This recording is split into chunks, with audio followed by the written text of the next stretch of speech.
लिखि रहल छी चिट्ठी भैया भरदुतिया में आयब यो, भरदुतिया में आयब यो। पूरी दही और पिरकिया संग सनेस मिलायब यो, भरदुतिया में आयब यो।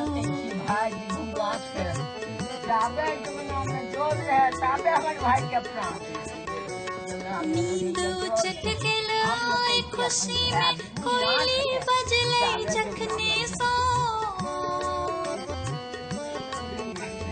नींद उचट गेल ओइ खुशी में कोयली बजलै जखने सो।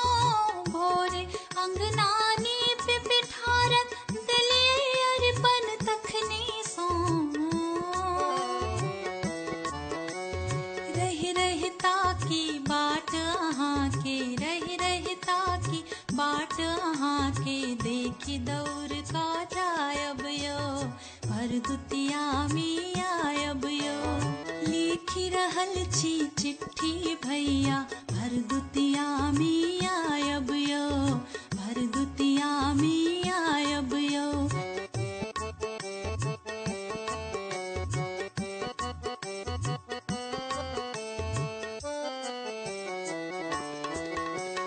मानी रहल छी